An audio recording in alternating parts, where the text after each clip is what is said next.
The Golden Ghost. IV. It's during another battle against the Senju that it happens. They've been neck-deep in fights with the other clan for the past year, and things have only gotten worse, and worse as the months have passed by. Each time he finds Hashirama stood on the other side of the battlefield, dark eyes as hard and resolved as his own. At least he's grown out that ridiculous haircut, Madara thinks as they collide once again, sword against sword, a shower of sparks following each kiss of the metal. All around them Senju and Uchiha are clashing, though they waited for Hashirama and him to greet one another first. Not the greetings they shared as children, but swings from swords now, the bite of weapons thrown against one another. This is the language they speak now. There is no place for dreams and wishes on the battlefield, and Madara accepts that with a heavy heart. It's not even a minute later when it happens. He can see the Senju swine, can track his approach towards Izuna, can see the sword flashing beneath the burning sun. And he knows. He knows it's going to be buried deep within Izuna's vitals, and he has his hands full keeping Hashirama back. He's not going to make it in time. But before he can open his mouth, before he can scream his denial over becoming the sole Uchiha brother, the last one of God, he doesn't want to be the last one. Do not let Izuna leave him, please. There's a flash of gold. He can barely believe his eyes, but the woman who was his enemy on their last meeting 2 years ago has pushed Izuna aside and now has Senju Tobirama's blade sticking out from her back. Most of the fighting stops, all turning to stare in horror at the arrival of a woman who has become the ninja version of the civilian's bogeyman monster. The being that hides in the shadows and steals children away in the middle of the night, be in their bodies or their lives. Only she doesn't do that. There are stories far and few between of her actually killing. The Golden Ghost has more of a reputation for mercy, for leaving her enemies unconscious but alive. She makes no sense. Her glowing hands are wrapped around the sword's sharp blade, thick crimson blood, she bleeds red, just like them dripping between her clenched fingers, but her head is angled back towards Izuna. And she smiles at him. Okay there, Izuna. He had no idea how she could possibly know his brother's name, but he is ever so thankful. He can see the moment it registers in Hashirama's eyes who his brother has just stumbled into attacking, because the Senju has never disengaged with Madara quicker. At the same time, Madara's Sharingan catches the way the woman steps back, and off Tobirama's sword, the wound sizzling and sealing itself shut in a worrisome show of power. But it appears as if she is on their side. Maybe this won't be the defeat he was expecting. Only, the girl does not turn on her attacker. She doesn't even seem to pay him any more attention as Hashirama approaches to extract his brother.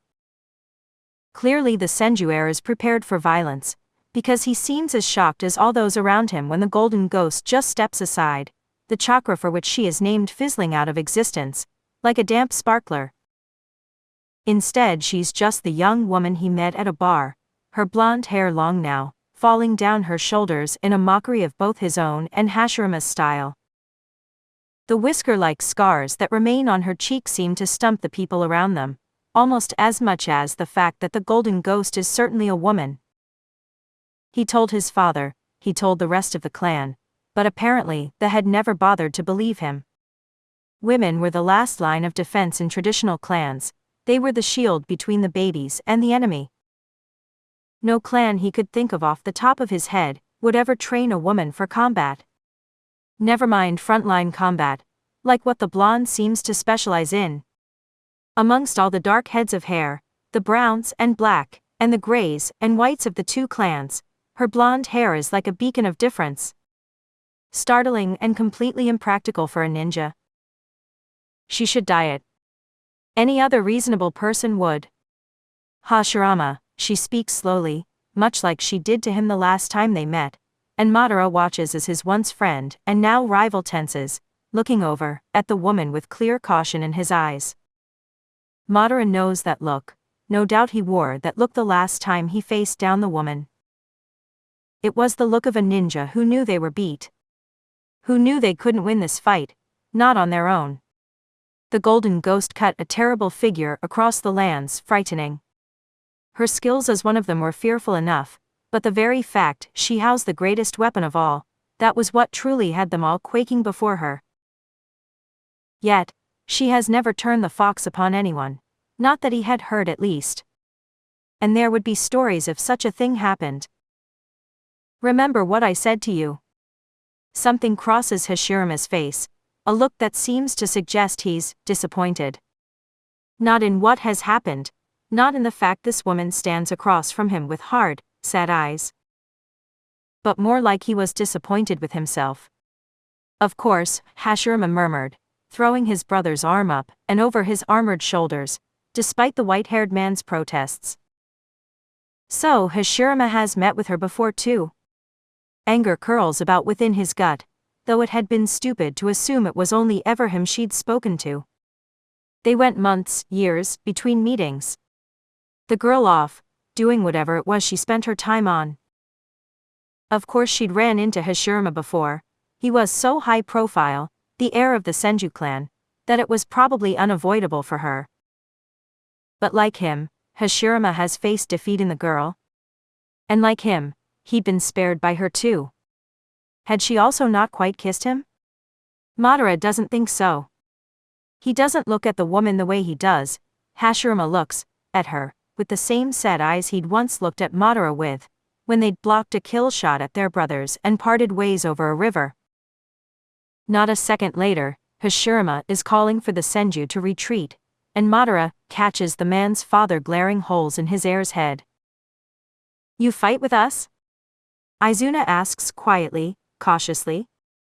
Madara himself is interested in the answer, wants to hear the words of the woman who saved his brother's life. She just looks back, and them both, a smile on her face, though she does give them an answer before she disappears in a flash of gold. It's an answer that keeps Madara awake for weeks, puzzling over her possible reasons, over what drives her. "I fight for peace, for a world where people don't have to die for grudges. I just want everyone to get along, Tebeo."